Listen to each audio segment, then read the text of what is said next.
विजयनगर के राजा रानी के कोई संतान नहीं थी।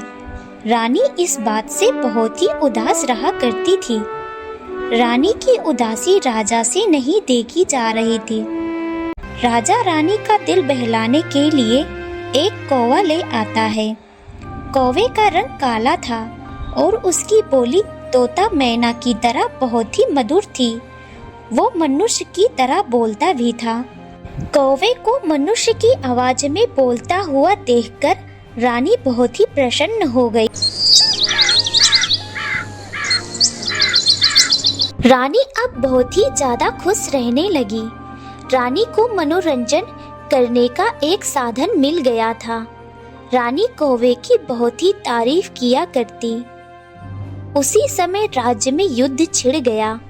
राजा को युद्ध में जाना पड़ा।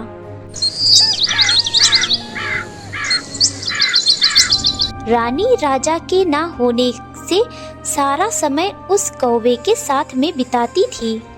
इससे कौवे के मन में घमंड आ गया। उसे लगने लगा कि रानी मेरे बिना नहीं रह सकती। अब वो कौवा रानी के अनुपस्थिति में रानी की ही बुराइयां करने लगा। दूसरे तो दूसरे वो दास दासियों से भी रानी की बुराइयां करता। धीरे धीरे कौवे की करतूत रानी तक पहुंचने लगी। रानी का मन हुआ कि उस कौवे को भगा दिया जाए, किंतु वो राजा को क्या जवाब देगी, यह सोचकर वो चुप रह जाती। कुछ दिन बाद युद्ध खत्म हुआ तो राजा लौटकर अपने राज्य वापस आ गया। राजा अपने महल के अंदर आया। राजा ने इधर उधर देखा, उसे रानी नजर नहीं आई। रानी आसपास कहीं गई हुई थी। अब कौवे को मौका मिल जाता है विरुद्ध भड़काने का। राजा को रानी के विरुद्ध भड़काने लगा। राजा के मन में भी अब खटास आने लगी।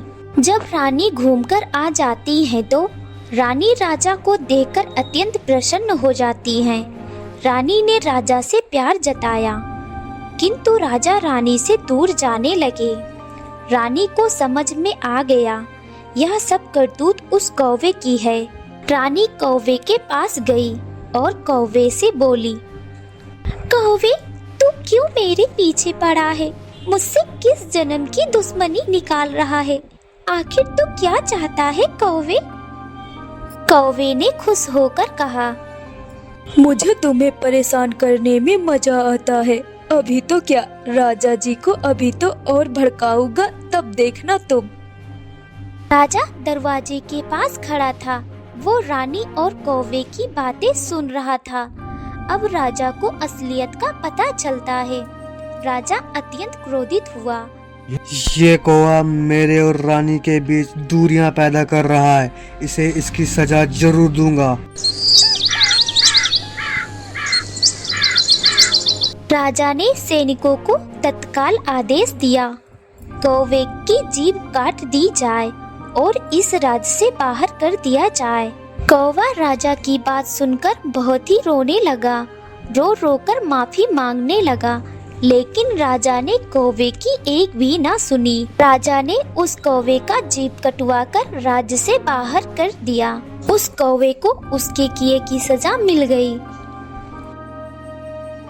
यह बात राज्य के गांव में धुएं की तरह फैल गई।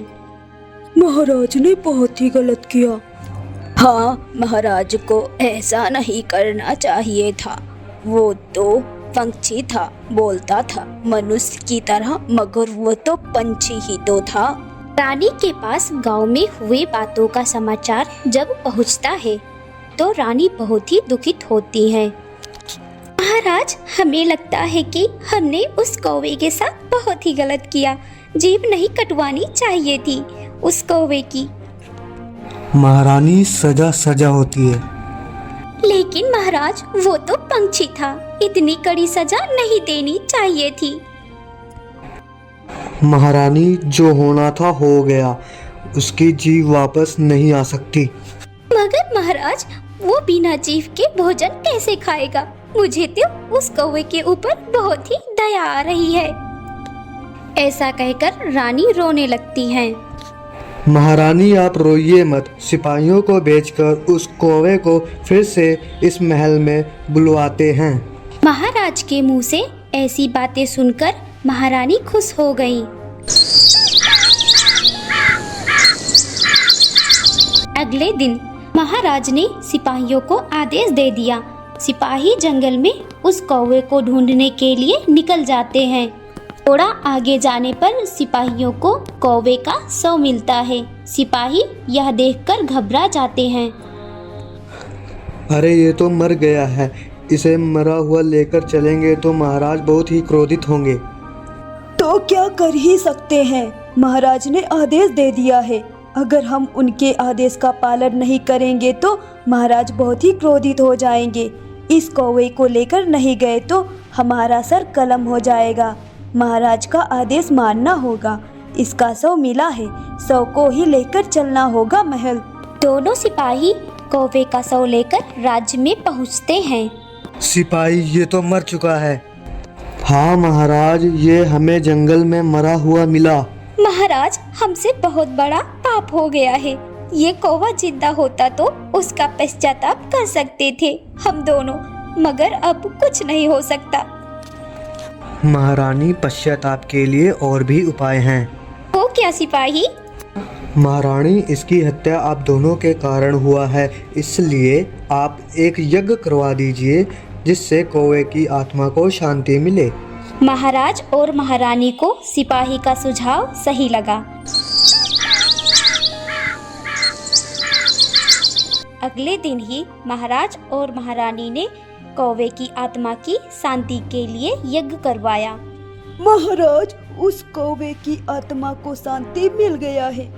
अब आप निश्चित हो जाइए, वो कौवा आपके घर आपका पुत्र बनकर जन्म लेगा। यह सुनकर महाराज और महारानी बहुत ही प्रसन्न हो गए। अगले दिन ही महाराज को खुशखबरी मिलता है कि महारानी गर्भवती हैं। यह सुनकर महाराज और भी ज्यादा प्रसन्न हो जाते हैं।